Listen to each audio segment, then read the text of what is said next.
my name is Katrina 2K and this is Conquer MS, where life begins with a redesign. And today I'm going to show you how to make kombucha. So I start with 3 quarts of filtered water and I boil that on the stove, and then I add 8 tea bags of black organic tea. And you could do 8 tea bags, or I also use loose leaf tea, and it's about a 1/4 cup. And so I add that to the boiling water, let that steep. If you use loose tea, then you are gonna have to strain it. Basically, I just pour the water into a big bowl, strain all the tea leaves out after it's steeped for about 5 to 10 minutes, or take out your tea bags. And you can actually compost these, so that's a good thing to do. And then you take, here's my sugar. Where's my sugar? Take 1 cup of sugar and dissolve it into your hot tea. You are ready for your SCOBY. I think the SCOBYs would prefer somewhere around 70. So let's get started. I have my brewed tea with my sugar, so it's my sweetened black tea with 1 cup of sugar in tea. This is what a SCOBY looks like. You have the different layers. This one is actually older, and then these are the babies. 2 of these, so they're 2 6 cups.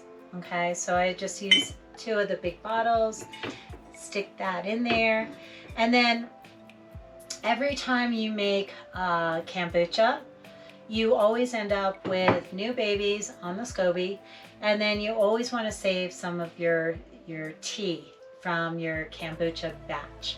And this is going to be the starter tea. This is pre-sweetened kombucha that I made. And what I'm going to do is add a new batch of the black tea that has the sugar in it. You want to make sure that your tea is lukewarm. SCOBYs do not want to boil. Again, they're living, so you don't want to kill them. I want to leave enough room so when it starts fermenting and bubbling, it's going to be okay. So I actually have a little bit of tea left. I normally use cheesecloth and put the cheesecloth over top and then put a rubber band over them. And this takes about 5 days. And then after 5 days, I will come back, and the next time, I promise I will show you the second step, which is second fermentation. And you can drink it after 5 days. It's really good for your gut.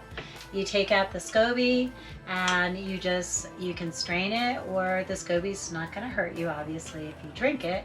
It's good for your gut bacteria. It kind of repopulates everything, and it's really good for your health. Even though it's got a lot of sugar in it, the SCOBY is actually eating the sugar up. So by the time you start drinking your kombucha, it's not high in sugar anymore. I will come back and I will show you how to do the second fermentation. That I simply do by taking some of the kombucha, putting it in these bottles that have the nice topper. And I don't drink beer, but my partner does. And I like the topper because you can clamp it down. And normally, okay, yes, I clamped it. You can clamp it down and makes a nice tight seal. And then I usually put some type of berries in there. So that is going to be the next episode, I promise.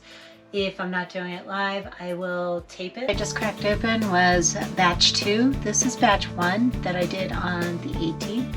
Second ferment started February 25th.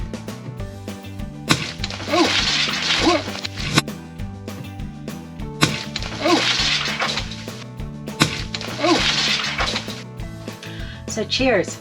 It's a good thing my GoPro is actually waterproof, because this sprayed all over the kitchen. So now that it's all cleaned up, I'm kind of soaking wet.